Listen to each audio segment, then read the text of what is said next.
नमस्कार नमस्कार नमस्कार। एक बार और वापस से आप आ चुके हैं CS अड्डा पर।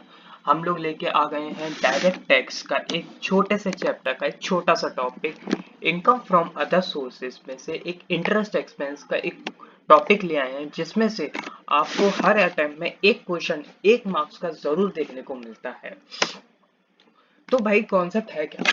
कॉन्सेप्ट क्या है कि भैया जो भी आप इंटरेस्ट पे कर रहे हो ना, जो भी कंपनी लोन ले रही है उसका इंटरेस्ट अगर पे कर रही है, या फिर जो भी कंपनी की डिविडेंड की इनकम हुई है ना उसका 20%। क्या सर, ये क्या क्या क्या क्या क्या समझ में नहीं आया?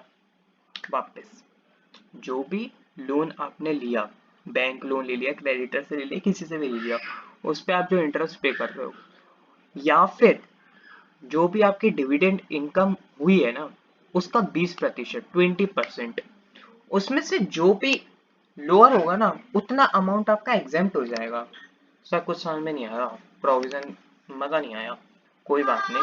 प्रोविजन से समझ में नहीं आया ना, हम क्वेश्चन भी लेके आए हैं, क्वेश्चन देखते हैं उससे समझेंगे।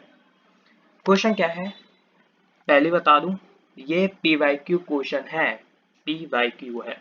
तो भाई मक्खन की तरह चीजें चलाएंगे अपन, ठीक है। गीता एजेड 66 ईयर्स, गीता जिसकी उम्र 66 ईयर्स है, उसने डिविडेंड इनकम रिसीव की। कितने रुपए का डिविडेंड रिसीव किया? 15 lakhs। अब याद करो, हम ऐसे ऐसे क्वेश्चन पढ़ते पढ़ते ही अपना प्रोविजन याद करेंगे, ठीक है। तो क्या 15 लाख रुपए की उसने डिविडेंड इनकम रिसीव की है। हमने अभी प्रोविजन क्या पढ़ा? 20%। अगर तुम्हें याद नहीं है, 10 सेकंड वीडियो पीछे जाओ, प्रोविजन वापस से देखो, उसे कॉपी पे लिखो, अभी के अभी पूरा प्रोविजन लिखो कि इंटरेस्ट पे और 20% of dividend income which ever is lower will be exempt, पूरा लिखो, ठीक है। तो बैक टू क्वेश्चन। क्वेश्चन क्या बोल रहा है कि डिविडेंड रिसीव किया गया है 15 लाख रुपीज का एबीसी लिमिटेड से इन PY preceding year 2022 to 2023। Shares of the company were purchased by her by taking loan। उसने जो शेयर्स लिए थे ना, उसने उसके लिए लोन लिया था बैंक से। कितने लाख का? 50 लाख रुपीज का उसने लोन लिया था। अब हमारे प्रोविजन में वापस से देखो, लोन के अमाउंट की कोई वो है क्या? बात नहीं हो रही ना, इग्नोर। हाँ, अगर वहां पे इस क्वेश्चन में अगर एक चीज है कि बस परसेंटेज दिया हुआ लोन अमाउंट, तो हमें इंटरेस्ट पे निकालना पड़ेगा, ये चीज याद रखना। बच्चे कंफ्यूजन हो जाते हैं, क्योंकि बताते जा रहा हूँ मैं, जो जो चीजें क्वेश्चन में घुमा देते हैं वो चीज याद रखना, ठीक है। From a financial institution, interest जो है पेड किया गया था, इसके लिए कितना उसने, गीता ने इंटरेस्ट पे किया? उसने इंटरेस्ट पे किया 6 लाख रुपीज। तो अब बताना है कि उसको कितनी इनकम, गीता की कितनी इनकम टैक्सेबल होगी, कितना टैक्स लगेगा, ये नहीं, कितनी इनकम टैक्सेबल होगी। अब प्रोविजन वापस से याद करो, आंख बंद करके। क्या था प्रोविजन? इंटरेस्ट पेड और 20% of dividend income which ever is lower will be exempt. अब यहाँ पे हमने सॉल्यूशन पे आओ, ऑप्शंस देख लिया हमने, ऑप्शंस भी क्या लिखे हैं, अब सॉल्यूशन पे आओ। इंटरेस्ट पे हमने कितना किया है? 6 लाख रुपीज, ठीक है भैया। इंटरेस्ट पे हमने 6 लाख रुपीज किया है फाइनेंशियल इंस्टीट्यूशन पे, जो कि हमने 50 लाख का लोन लिया, ठीक है। 20% of dividend income, 20% of dividend income भाई, अब हमें तो 15 लाख रुपए दिए, अब इसकी 20% हमें निकालनी पड़ेगी। तो यार इतना तो हम 18 साल के हो रहे हैं, 18 से ज्यादा ही हैं, 20 साल के भी होंगे, कोई 22 के भी होंगे, 24 के भी होंगे।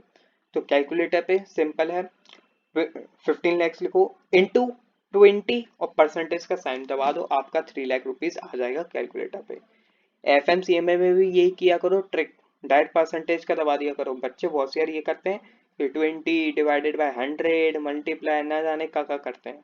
डायरेक्ट परसेंटेज दबाओ यार, तुम्हारा टाइम बच रहा है, 5 से 10 सेकंड भी बच रहा है ना, एग्जाम में बहुत बड़ी बात होती है, बहुत बड़ी। ऐसे बचाते बचाते ही बहुत चीज हो जाती है भाई, ठीक है।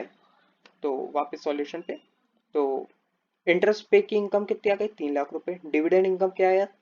3 लाख रुपए। और इंटरेस्ट पे 6 लाख रुपए। इन दोनों में से लोअर कौन सा आएगा? 3 लाख रुपीज जो हमारा लोअर आया, उतना अमाउंट एग्जेम्प्ट हो जाएगा। हमारी इनकम कितनी हुई है? 15 लाख रुपीज। एक और पॉइंट, बच्चे कंफ्यूज हो जाते हैं क्योंकि एग्जाम हॉल में बैठेंगे, एग्जाम के प्रेशर में हो सकता है कि वो 50 लाख रुपए देख दें, नहीं, 50 लाख रुपए आपकी इनकम नहीं है, वो तो लोन है। इनकम आपकी डिविडेंड रिसीव 15 लाख रुपए क्या है, वो है इनकम आपकी। तो 15 लाख रुपए में आप एग्जाम कितना करोगे, 3 लाख या 6 लाख? 3 लाख। ठीक है, तो आंसर हमारा कितना आ गया, 12 lakh. Option B, 12 lakh amount will be taxable. समझ आई? इसी के साथ फटाफट से ये प्रोविजन लिख लो। मैं, हो सकता है कि डिस्क्रिप्शन में एक लिंक दे दूं, ड्राइव लिंक, उसमें 10 से 15 क्वेश्चन इसी के रिगार्डिंग दे दूंगा, या फिर टेलीग्राम चैनल पे डाल दूं, कुछ भी कर सकता हूँ। लेकिन 10 से 15 क्वेश्चन इसके सॉल्व कर दो, कॉन्फिडेंस बूस्ट हो जाएगा। और मैं हमेशा एक चीज बोलता हूँ, खुद में विश्वास हो तो हम कुछ भी कर सकते हैं। Believe in your self. जय श्री राम, टाटा, बाय बाय।